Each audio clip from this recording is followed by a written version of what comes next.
Are you filming us eating grub?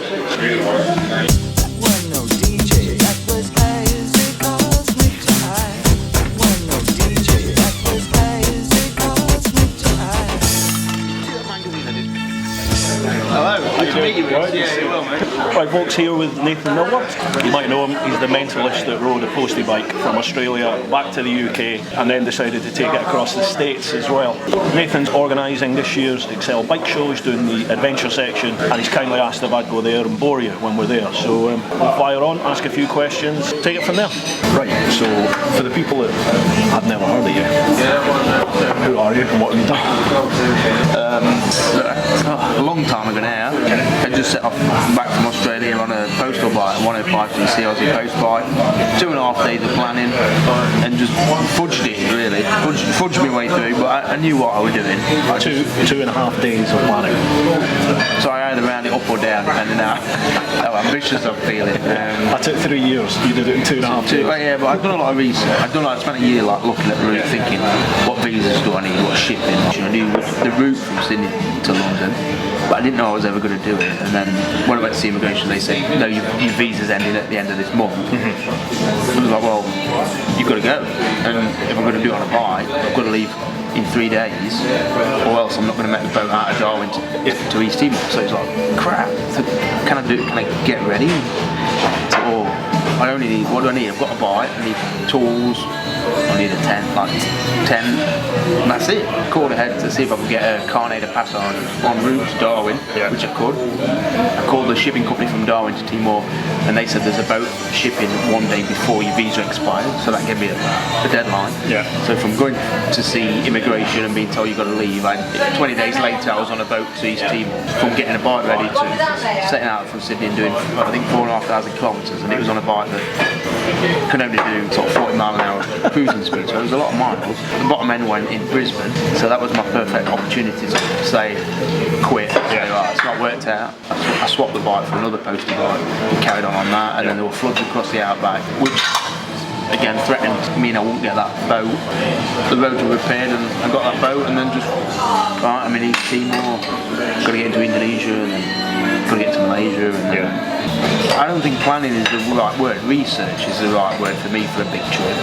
Do your research, but planning, as you said, once you set off, you never know what's around the corner, do you, really? So I did that for 9 months, 23,000 miles, and then it was 3 years later I took the same bike across, flew it to New York, and then did New York, San Francisco, then up to Alaska. And again, just camping wild and cheap. I had 500 quid left to get across America. 500 quid? So, Jesus, not including fuel and food.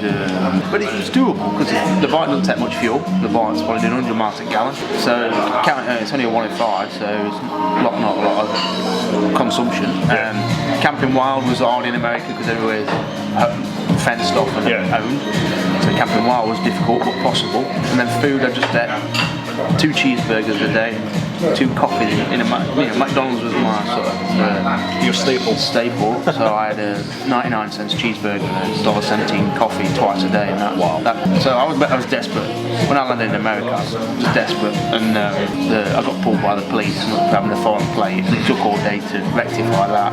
By that time, all the hostels were full, so I just kind of slept on the streets off 5th Avenue till about 4 a.m. and then I got up and got to get riding. So and then for the first week I was a mess, but by the time I got to the Monument Valley and that, I was buzzing. So it worked out. And then by the time I got to Seattle, left bike there, came home for winter and worked just in a factory, got some money together, and then went back to New York, did Seattle to Alaska. But then when I saw the sign, I was done. So I haven't really ridden that bike since. That's Dorothy, isn't it? Dorothy. Yeah, the one that you have. She turns up quite a lot of the shows. Yeah. So if you had the option to go again, would you take the same bike? I get asked that all the time.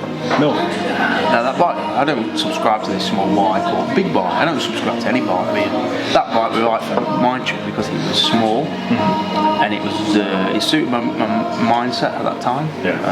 It slowed me down because otherwise I would have raced like a cheetah and get angry. like cheap for the carnet, cheap for the shipping, cheap for the fuel. Chose it because it was light and it really all I could afford in fairness. But I don't know, it just suited me at that time. To do GS around would have cost. My Sydney-London trip cost £8,500, including buying the bike. If I was to take the postie bike, take the GS with the price of the bike, the price of the carnet, they'd be looking at 20 grand. Easy. I couldn't afford to take that bike. So I don't know, something old, maybe a Harley. I'd love to. Would you? Yeah, just like something ratty from the 80s. Low-key Hell's Angel. So what are you doing now then? I'm a good housewife. Housewife. Snap. Oh yeah. Cha-ching. Married brothers. Married and GS owner. Life's got that bad. The adventure has come to an end. What do I do? I write for bike magazines. I do travel. I do bike testing for them, kit testing for different mags. I've just got a KTM Super GT for 4 months, just long-term testing it for motorcycle sport and leisure. 175 horsepower, 1301 cc, fast, very fast. Electronic suspension, cornering lights, heated grips, everything. Yeah, I like it. It's just been broken in and just starting to feel sort of over 6,500 rev power, which is phenomenal. It's a comfy bike, surprisingly comfortable. I still think it's more sports than touring, but as a fast sports touring bike, it's good. I don't know if I'd swap it for my GS, but maybe one day. Oh shit.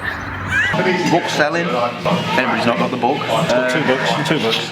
I'll put a link down below. And then shows, organising shows like the Adventure Stage, Bruce is at XL. That's right, yeah. And hopefully Dublin. 17th, 18th, 19th February. XL, so organising that. Then the Dublin shows 3rd, 4th, 5th of 3rd, 4th, 5th of March. Right, okay. And then also getting into Adventure, the little magazine I did for XC, which is going to be an issue 2 for XL. It really should be called Getting Into Motorcycles. It's just getting people out on bikes. Just trying to get them to go out, whether it's a weekend or a week or a day ride. No, in the next issue there'll be somebody who does a one tank challenge. And he'll fill a tank up and he'll plot a route and see where it get as many miles in as interesting things on one tank. That's a good idea. He's got a life that means he can get away for a day. So that's his version of adventure. So I get self-conscious. Right then, Q&A time. Nathan, I've got some questions here that people are saying through, and I think they're kind of applicable to anybody that's been, on a sort of life-changing trip, if you like. Will you do it again? And if so, would you take a buddy? And what would you do differently? And that's from Lee Shaw on Facebook. I'll put that to you first. I wouldn't do like a Sydney-London as a buddy, because I think it's too long. I don't deal with people's company very well after. I like people for a day. When you're with people, you can't be grumpy. You got to be put on a show face for people. And I don't think there's anybody I know who I could. Only my wife. When we travel across America that was brilliant because it was like somebody I really obviously like, and we travel really well together and we like each other's company. I don't want to do Sydney London with her because I think that's too long. Too much. Distinguish them from they're enjoyable trips you do because you enjoy them. And I think sometimes the bigger trips you do because you want the challenge of them. You want the battle of that trip. You want to test yourself. So I think you can only really do that on your own. It's a different dynamic in that when you turn up somewhere or if you break down at the side of the road, it's easier for a total stranger to stop and help if there's one person. If there's two of you, I think sometimes they might be a bit less likely to approach it, and as it happens, invite you back to their place. If there's two of you, they might not do that. Whereas when you're by yourself, I think people sense that vulnerability that you have, and they're more open to you, they're more likely to trust you and then let you into their life and show you their life. So this trip I'm thinking of doing in 2019, the Americas, I'm looking at doing that with a friend, and that's about 3 months. It'll be interesting to see how the dynamic goes. Cheers for that, Lee. Does life begin at 40? I don't know, you tell me. Russ Turner on Facebook. What age are you? 21. Yeah, alright. 37. Oh, okay. Alright. I think you're 40. No, wait.